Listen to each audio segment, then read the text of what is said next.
everybody. Welcome back to Infinite Sheep, EarlofTheLogbow.com here. And we're back. We took ourselves a little break because, honestly, I kind of needed one. But because the first part of this was so popular, we are going to revisit that giant amount of video that I shot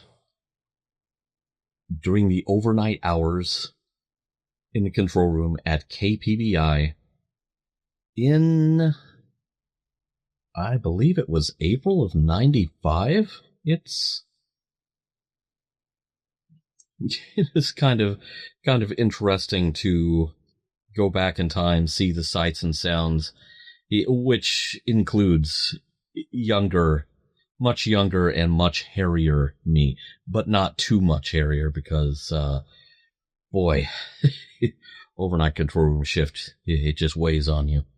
But we will pick up approximately where we left off, and I may occasionally jump in on this. I may occasionally pause it and jump in on this and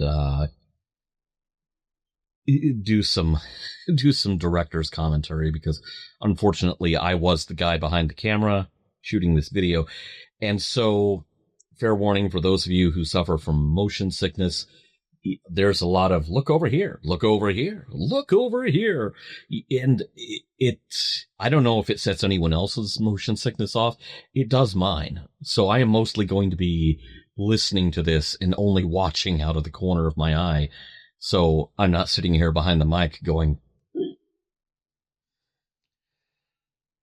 all right, here we go. Oh, those Sony Umatic decks. Here we go, folks. Get ready. And I have no idea what I am about to say. It's probably something lacking in the wisdom that I have gained since then. This is the edit bay. It used to be the hub of activity in this room, in that before we got this computer set up to run commercials straight to the air, all the shows had to be built in advance. All these 2-minute gaps in Baywatch, for example, we would have to take them back here, plunk them in one of these recorders, and take the spots off the computer and put them straight onto the master tape, which can cause all sorts of problems if you've got, for example, a tape with dropped-outs or glitches or creased film or whatever. Okay, yeah, let me point out right now, the build commercial breaks onto the tapes themselves, that was a thing that they were doing from the moment that I got hired there at that station. And it was something that in some cases, in a few cases, they were still doing around the time I left, even though they had this computerized system now. But the thinking was, you start, you hit play, and then you are free. Once this show is playing with its commercials already built into it, you are free to go back to that edit bay and build more commercial breaks onto other shows, well, hopefully not the next show. It really shouldn't be the very next show. It should be like tomorrow's shows. This was a terrible idea, because the difference between an assemble edit and an insert edit was something that some of our people never, ever, ever seemed to grasp. Because an insert edit, you are not breaking the control track. You're just inserting new audio and video over the existing control track. This is really important, because an assemble edit means that you are breaking the control track. You remember when you used to record stuff at home on VHS, and then wherever you hit stop, if there was something underneath that, your VCR just went blah and just had a minor stroke before it settled on whatever video was under whatever was recorded freshly? That was a break in the control track, because even your home VCR used control track. Most home VCRs, unless they were like prosumer equipment, did not have the ability to do insert edits. So that could also happen with broadcast tapes. And if somebody, and it was frequent, with some people more frequent than others, but we all did it. It happened to us all for whatever reason. Maybe there was weather stuff going on that was distracting you. Maybe there was other stuff going on distracting you, like someone calling the bat phone and asking, if the dot on the luminob was the minute hand on a clock, what time would it be? Well, I've told you that story before, but there were always distractions, and if you weren't hyper-focused on stuff, that first edit you made on something, you might accidentally break the control track. And that really sucked because it screwed up the show that you were trying to just add commercials to. So it was a bad system. It was a bad system when they started using it. It was a bad system when they never finished using it. Oh, not good memories. Let's see. I'm going to take player 1 next. So as soon as we finish our legal ID, which legal ID is one of my babies, I'm rather proud of it, so we'll get to see it here shortly. You're watching KPBI, Box 4615, serving Western Arkansas and Eastern Oklahoma. Good Lord, had I gone through puberty yet? Listen to that voice. Oh, that's it. That's the ID. Really none too impressive. And there we go. That's how we do things around here. Most of the time the station is automated, but 9 o'clock each weeknight we have a short weathercast which throws the schedule off for an indeterminate period of time. Now this is one well-produced program. I did say this was locally produced. This didn't come from Hollywood looking like total garbage there.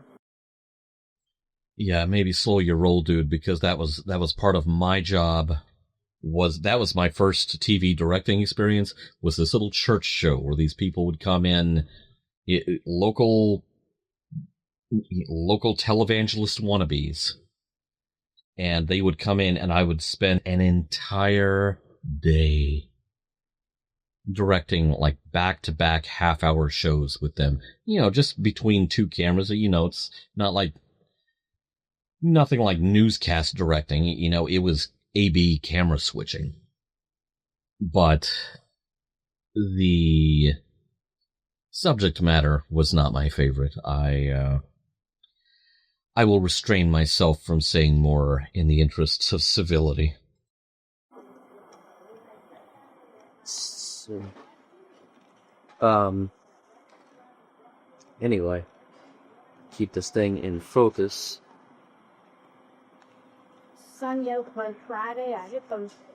Yep, definitely a local production. These are the satellites. We have satellite A here, satellite B, which is the one on top, and satellite C here down below. There are recorders for each of these satellite dishes, and monitors for each. Satellite A is currently out of service because it's now for repairs. We're adding a new receiver here or something, or putting the old receiver back in. This monitor is permanently locked onto whatever Fox is sending. Right now they are sending down an early feed of, looks like, Power Rangers. Yeah, that is unmistakably Power Rangers, I'm sorry to say. They are sending that down early tomorrow for any stations who might want to keep it on tape. Oh, Tokusatsu snob. And just all sorts of fun. And the bulk of our programming, yeah, and there is the bulk of our programming right there. The bulk of our programming, in fact, all of our programming comes down off the satellites, and we report it and display it at the appropriate time, slot the commercials in, and all that. Here's the show for Monday, a illustrious lineup: Saved by the Bell, Mama's Family. Mama's Family is is one of the tapes that we do still take back here to the edit bay and build straight onto the master tapes. The reason being that the Mama's Family tapes are in horrible shape. People have, in the past, many who no longer work here, have built commercial breaks on there longer than the show was intended to have, cut into the program, and really made it impossible to keep using that as is, because the commercial breaks are not all the same length. 2 episodes of Full House a day, which is more cute than anyone should have to put up with. And all these fun shows that you see here. And all that. 7 days a week, 24 hours a day. When we're not running shows, we are running, lamentably enough, home shopping. Now, I'm embarrassed about this as you are. My camera is flashing a battery notice at me, so I'll probably have to shut it down here for just a second. You know, this guy's a little bit too cocky for his own good, but I like him. And, I'm going to get my other battery and set this one on the charger. And, I'll be right back with you in just a moment. And we'll talk a little bit about this mysterious corner of the control room. This is a baby TV station. This is, it's not even hatched yet. It's still incubating. That's how small this thing is. This is it. This is all there is to this little baby TV station. About which we'll, say more in a second. Well, we're back. It's about 3 in the morning. I wasn't intending to let you go that long, except found out that I only have one working battery now. We are now inside my pitiful excuse for an office. Neelix! Which is, where I had to charge the battery there. Strange decor here, along with my favorite Easter card of all time. Anyway, I'm going to head back down to the control room, which is, through this door. These are all offices and storage rooms, some of which are so messy you just wouldn't believe them. Back there at the end of that hallway is production and an exit to the fire escape. As if that's actually any interest to anyone whatsoever. This enormous piece of technology here is a 1-inch reel-to-reel videotape. Oh no, my friend, I need to offer a correction. That is a 2-inch quad deck. That is some old school technology. That is it's also been cannibalized 19 Ways to Wednesday, but that is a 2-inch quad deck. So that is going back to the first videotape format that was available. That is a very old machine. And I'm sure I will have more to say it now, but I just want to correct, that's a 2-inch quad, not a 1-inch recorder. This is actually a videotape recorder. It's been gutted pretty well. There used to be monitors and things here. Used to be circuits in these panels, but people have just torn it up. I am not sure how much of an exaggeration it would be to say that this thing has been out of use since I was 10 years old. It can't be too much of an exaggeration.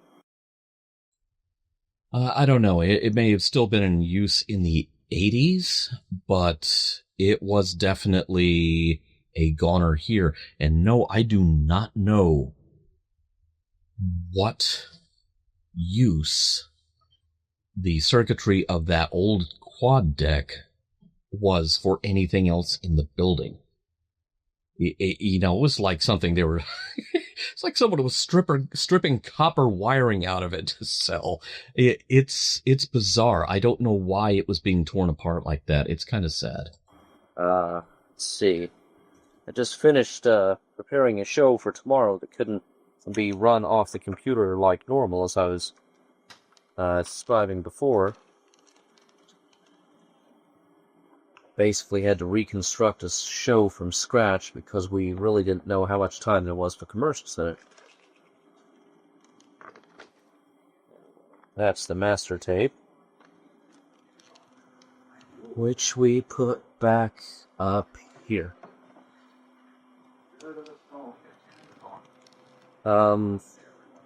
Yeah. Okay, it's not 2:30. It's closer to a quarter till 3 on Saturday morning.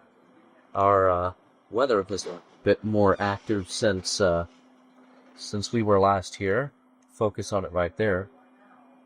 Kinds of interesting stuff. There have been some storm warnings up in this area, particularly around Oh yeah, hey, well, get ready, kid. That ain't gonna change. here where the stuff is heavy. It's those are the purple areas and such. And it's actually a fairly useful little device when it starts, the weather starts getting fairly bad, because it will give us any information we need in the event of a warning, such as, the latest one was a flash flood warning from Oklahoma City, of all places, and they were issuing a warning for somewhere well outside of Oklahoma City. Always have to check here every once in a while for storm warning. This is the national and international bracket, which I was telling you about before. Weird things come down, such as this report on Tropical Storm Chuck. Nothing we have any use for, but like I said, the national bracket comes with the package. Some bit of back on the radar until another warning comes down. Yes, and In the event that the weather gets truly bad, then I have concocted several fairly useful screens here, some of which I may even be able to find. So, Forts, it, see, will be mild. It's actually a bypass. It's Also considered all water sample. And this is something that we open our severe weather reports with, and it's a little piece of artwork of my own design. Let's see what we're looking for now. you know, bless you, pass me. You really thought that was impressive. That's all I'll say. Yeah, I was very young, and I was getting to do stuff that most stations with an actual budget and actual staff would have entrusted to more experienced people. So yeah, I don't want to rain on my own parade too much, but yeah, wow. Yeah, I look at that and it's like, oh, but I could do that better now. These are, that one is not one of mine. Okay, that's not the right one. That's not it either. Here we go. Okay, this one is mine, but it takes the camera a couple seconds to get used to the brightness. This one is the subject of some debate among the managers, producers, and the weather folks here. They're afraid it's just a little too alarming. I really don't know what to say about that. Here's the severe thunderstorm watch. It looks kind of like a wrapper off some watermelon bubble gum. A severe thunderstorm warning, marginally less disturbing than the tornado warning. And all kinds of fun. Let's see. What other stuff have I done that might be of even the vaguest interest? Let's see. Well, I've been working on various designs for Channel 32, which is the baby TV station I mentioned earlier. It's taken a few tries to get it right. I kind of liked this one, but no one else did. Let's see. Alright, here's the infamous daylight savings time square. It's also used on the weather. Also does a little bit of original artwork on here. there to sell just under a quarter of an inch. Actually, I've done more than a little bit of original artwork on here. I've done a lot of original artwork. This is why we have spare time. This is just an absolutely stunning moderation. I hope that series they get to. This is all shot for steerable. We're fan. Welcome, as you can see, as you're back. Not all of this one is original. The Earth was grabbed off of NASA Select TV. To show off this board of red. Who's best to dash? Diver, dive, 5, 6, 7, 4. See, that one's one of mine. This file is corrupted, but it's the original design for a logo for our satellite truck, which, as you may or may not have guessed by now, is called Foxstar. And it was modified into this. And $79.88. what else? Yeah. Little thing for set in the corner for baseball games. A little basketball we use for the Southeast Conference Tournament report. 9, 8, 6, 7, 4. See. Be stacking up left. I think I'm gonna upload them. Now, here's a deal we did for a contest on the weather. And I like this next part where we'll just go out of focus for you. So you see what you're putting this. And, a beak. That was for the winners. We have a flash flood warning out of Tulsa. Okay. Yeah, and this is where this video starts to go in interesting new directions, because then weather starts happening. But I am going to spare you and save the rest of that for another time, because otherwise this is going to be on for an hour, and I don't think anyone's got the stomach for that. That video is, all of it is such a weird and wonderful little time capsule, and I kind of love it. And I am also a little bit embarrassed at how shallow I was about some things, like, the crap all over Power Rangers. Really, dude? Every show is somebody's favorite. There's no accounting for taste, but it's also not all about you. Something that modern fandoms could really stand to learn. So, there you have it. We will come back and watch the rest of this at some point.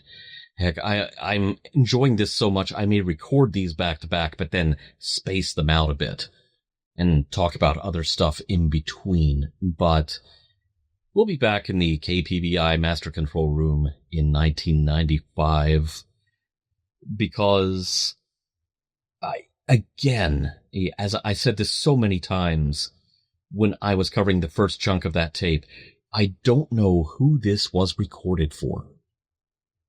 Was it recorded for a friend? Was it recorded for a family member? I have no idea. I have no recollection. But, boy,